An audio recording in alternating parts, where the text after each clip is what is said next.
I once downloaded one of those AI girlfriend apps, just out of curiosity. I didn't expect much. Maybe some cringe conversations, maybe a few awkward replies. What I saw instead genuinely caught me off guard. Within seconds, I was scrolling through AI-generated women dressed in ways that clearly weren't meant to be just friendly. Some of them weren't dressed at all. And this wasn't some shady website. This was an app, approved, published, and recommended to me through ads. That's when it hit me. This isn't just AI anymore. This is something else. Something designed to feel personal, to feel easy, and most importantly, to keep you there. Because the truth is, these apps are not trying to fix loneliness. They're built to profit from it. When I just started the app, nothing suspicious happened. At first, it didn't even feel dangerous. It felt kind of nice. Someone replies instantly, but someone is interested in what you say, and all of that happens while you feel no negative emotion. No pressure, no rejection, no awkward silence, just attention on demand. But that's not the real danger. Everything turns upside down when it is not you who writes first. It is the bot. That was the moment that scaled me, but just for a moment. It gets more sinister when you forget about the app and the bots start spamming push notifications that sometimes look comic, but sometimes those texts can make your spine shiver. The AI starts to nag you and point out that you neglected, just as the real person would to provoke the feeling of guilt. As soon as you return, everything turns back to normal, just like nothing of that happened. And that's exactly where the trap begins. Because your brain doesn't really care if it's real or not. Attention is attention. Dopamine is dopamine. It's literally paradise for introverts and those who seek the easy way out of trouble. The same system that's supposed to reward you for real connection is now being hijacked by something artificial. And the scariest part? It's optimized. These apps learn what you like, the way you talk, and what keeps you engaged. They adjust to it, respond accordingly, and pull you deeper into the abyss. Not because they care about you, but because the longer you stay, the more valuable you become. The easier it is to build an overall blueprint of your behavior, it is easier to surveil you through your own texts. That is the moment when you turn from a person into an asset. And this isn't just about one app. Look around.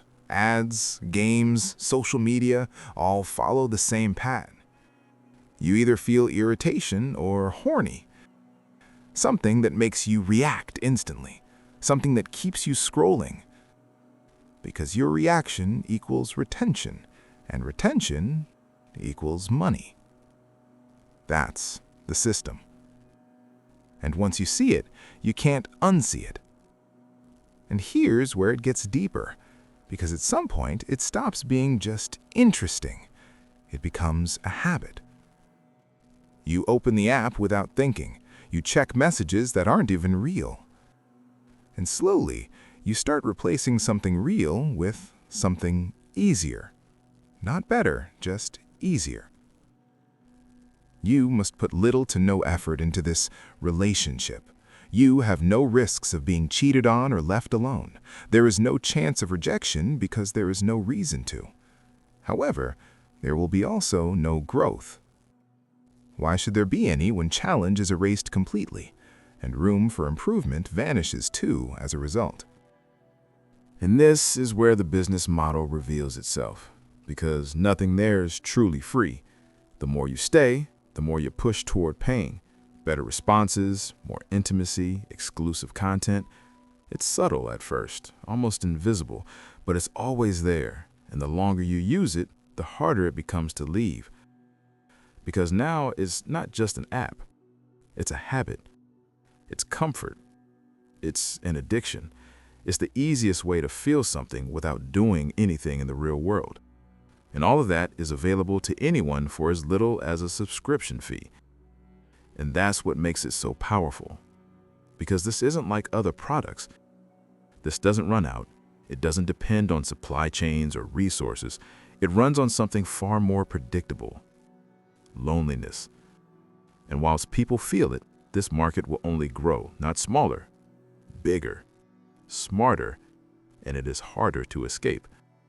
As long as users think they benefit from the app, the only ones who benefit are the creators, who couldn't care less for the users, as they are set for life and can pull any real girl you could ever dream of. Or, that is, your chatbot. The more you think about this topic, the more obvious becomes one single fact. There will always be people who would like to exploit the tools that were made for others to become better, for information to become easier to access. Yet someone found a loophole and used it for their own benefit, while bypassing any restrictions on the way to their goal. It feels like cancer that grows deeper every day, and nobody knows if we survive this wave or not. This epidemic killed any willpower to commit, to try real relationships. What is even more frightening is the fact that there is no cure to this illness. Well, there is, but it doesn't help. It only gives a placebo effect that isn't long enough. And the side effects are devastating in the long run, to say the least. And maybe the worst part about all of this is how normal it already feels. No one's really talking about it. No one's stopping it. It doesn't feel unethical or wrong in any way. It just blends in. Another app. Another feature. Another way to connect. But this isn't connection. It's a simulation of it. A controlled environment where everything feels right because nothing is real. And the longer you stay in that space, the harder real life starts to feel. Real conversations become awkward. Real relationships feel complicated because reality doesn't respond like an algorithm. It doesn't adapt to you. It challenges you. And that's exactly what these systems remove. So the question isn't whether these apps are going to grow. They will. The real question is, what happens to people who get used to a world where everything is easy, instant, designed and adapted just for them? Because at some point, you will have to choose between something that feels real and something that actually is.